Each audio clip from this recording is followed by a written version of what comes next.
बिहार विधानसभा चुनाव अपने पूरे शबाब पे है।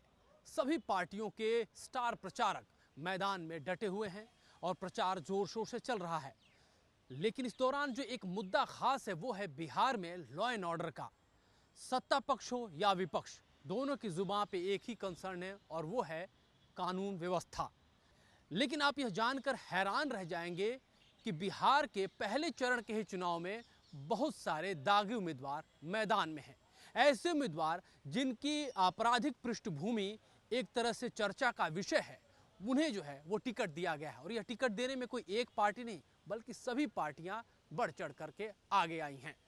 आपको बता दें कि एडीआर और बिहार इलेक्शन वॉच की तरफ से जो शपथ पत्र खंगाले गए हैं, उनमें से जो पहले चरण में जो कुल शपथ पत्र दायर किए गए हैं वो तकरीबन 1314 हैं और इनमें से 1303 को प्रॉपर तरीके से खंगाला गया है। और इन 1303 में ये पता चला कि तकरीबन 32% आपराधिक बैकग्राउंड के लोग चुनाव लड़ रहे हैं और इनमें से 27% तो ऐसे हैं जिनके खिलाफ हत्या, बलात्कार और महिलाओं से जुड़े अपराध वाले मामले दर्ज हैं। तो आप अंदाज़ा लगाइए कि किस तरह के लोग, किस छवि के लोग इस पूरे चुनाव मैदान में अपना भाग्य आजमा रहे हैं। और वो बिहार की अगर कहें तो किस्मत लॉ एंड ऑर्डर को बदलने के लिए दावे भी कर रहे हैं। सबसे पहले ये भी जान लीजिए कि किस पार्टी ने कितने लोगों को किस तरह से टिकट दिया है, इससे आपको अंदाज़ा लग जाएगा। दरअसल कुल जो उम्मीदवारों की संख्या है पहले चरण में, जो दागी उम्मीदवार हैं, वो तकरीबन 423 हैं और इनमें से जो गंभीर अपराध वाले लोग हैं वो 354 के करीब हैं। इनमें से 33 डायरेक्ट जिनके ऊपर हत्या जैसे संगीन आरोप हैं, 2 ऐसे हैं जिनके ऊपर बलात्कार जैसे आरोप हैं, बाकी कुछ महिला के खिलाफ आरोप है जिनमें यौन हिंसा, यौन उत्पीड़न भी उसको आप जोड़ लीजिए। इस तरह के बैकग्राउंड के लोग शामिल हैं। ये डेटा हम आपको एडीआर की बता रहे हैं, कोई सुनी सुनाई बात नहीं कह रहे हैं। और इनमें से जो सबसे ज़्यादा दागी उम्मीदवार उतारे गए हैं क्रिमिनल बैकग्राउंड के, उनमें CPI-ML का है, माले का है। और माले एक ऐसी पार्टी जिसको कम्युनिस्ट पार्टी है जो कि सर्वहारा वर्ग के हित की बात करती है, उसके हिस्से में बहुत सारे क्रिमिनल उम्मीदवार मैदान में हैं। दूसरी तरफ देखेंगे जो दूसरा नंबर आता है, चूंकि ये भी बता दूं कि माले का जो प्रतिशत है वो 93% है दागी उम्मीदवारों को लेकर के। और वहीं पे आरजेडी जो है वो तकरीबन 76% आपराधिक बैकग्राउंड के लोगों को मैदान में उतारे हुए, ये पहले चरण की बात बता रहा हूँ।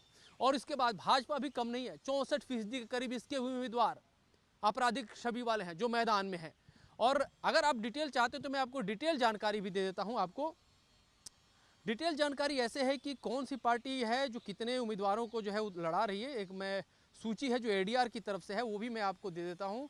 प्रमुख दलों में जैसे कि जन सुराज है, इनके 114 उम्मीदवारों में 50 जो हैं वो भी आपराधिक बैकग्राउंड के हैं। इनमें से जो 44% इनका बनता है। बसपा के 89 हैं और माफ़ कीजिएगा, बसपा के 89 उम्मीदवारों में से 18 जो हैं वो आपराधिक पृष्ठभूमि के हैं। वहीं राजद के जो है तकरीबन 53 जो हैं वो दागी उम्मीदवार हैं। इसी तरह से जो है भाजपा के 48, जैसा कि मैंने बताया, ये भी तकरीबन 65% है। और आम आदमी पार्टी के 44 उम्मीदवारों में से 12 जो है आपराधिक पृष्ठभूमि के हैं। कांग्रेस को भी देख लीजिए, कांग्रेस के तकरीबन 15 उम्मीदवार जो है वो आपराधिक बैकग्राउंड से ताल्लुक़ रखते हैं। तो ये आपको एक लबोलाब मैंने आंकड़ा दिया है कि किस तरह से जो एडीआर की रिपोर्ट जो खंगाली गई है, शपथ पत्र खंगाले गए हैं, उनमें से ऐसे आपराधिक पृष्ठभूमि के लोग भी चुनाव लड़ रहे हैं। इनमें से ज़रूर जो है कुछ लोग तो जीतेंगे ही, या हो सकता है बहुत कुछ लोग जीत जाएं। लेकिन ये तो तय है कि बिहार में जिस तरह से लॉ एंड ऑर्डर को लेकर के दम भरा जा रहा है और जिस तरह से बाहुबलियों पे भी दाव आजमाए जा रहे हैं, ऐसे में बड़ा ही ये बात कॉन्ट्राडिक्टरी लग रही है, टकराव वाली लग रही है कि कैसे मुमकिन हो जाएगा कि एक भक्षक ही रक्षक बन जाए।